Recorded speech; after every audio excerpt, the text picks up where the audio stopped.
Hi, Chris Kuzmal here. We have defined everything we need for relational logic except for rules of inference. In other words, we've defined the semantics and we've defined the syntax for relational logic. And we've even done a little bit of problem solving with relational logic in mind. But now it's time to introduce a few rules of inference that allow us to manipulate and deal with those quantifiers, those upside down A's and those backward E's. How do we get rid of them when they're in the way? How do we bring them back when we need them to prove something? These are the rules that allow us to do that. The first rule is a universal elimination.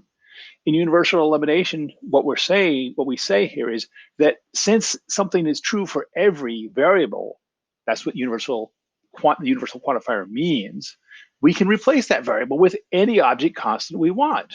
We could introduce a different free variable if we wanted as well as an alternative. And so here we see in our example, for all x, p of x, and we also see that we can conclude P of A, or we can conclude P of Y, where A is by convention assumed, A is assumed to be an object constant, and Y is assumed to be a variable. This can be handy if we need to match precisely another rule of inference that does not involve a universal quantifier. Now, you can cause trouble if there's some Q of Y inferred by every P of X. That does not mean that any specific P infers a Q that is linked to that specificity. So we avoid the use of variables that are bound in the scope of, we don't just avoid, we prohibit the use of variables that are bound in the scope of the substitution. So here we have an example where we say, for all x, there's some y where P of x implies Q of y. So some P of x, actually every P of x implies something about Q, but that doesn't mean, and that's entailed by the following pair of sentences where we have the appropriate object constants. A and B are object constants, P and Q are unary relations.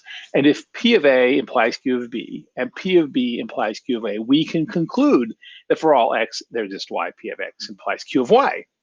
But that set of things does not entail there exists a Y, P of Y implies Q of Y. That's specifically equating the variable on the left and right hand side of the implication operator. And we can see that there's no situation where P of A doesn't imply Q of A, and P of B doesn't imply Q of B. And so we can't just willy-nilly plug in any variable if that variable is already involved in the context of the existential quantifier that we're using. So that's how you can cause trouble. Don't do that. In universal introduction, we can basically take the situation, we can take any free variable, like P of x has x as a free variable, and slap on a for all x in front of that, and that's basically allowed. That allows us we can use universal elimination to specify an object constant for x after that, okay? So universal introduction actually can ultimately allow us to do universal elimination in a way that causes us to replace the x in the original equation, the original expression with some specific object constant we might wish to prove for. Although existential elimination is something that we can do by replacing its variable with a scolem. And this is a little bit curious. I mean, it feels like we're talking Lord of the Rings or something like that. And so the scolem is just an object constant, but it's not in our set of object constants, which also sounds confusing, but what it says is true. And we're basically putting in a placeholder and treating it like an object constant.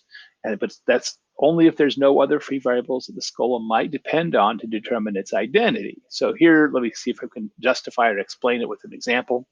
We have the statement, there exists a y, we're tallest of y. This makes intuitive sense if we have some world.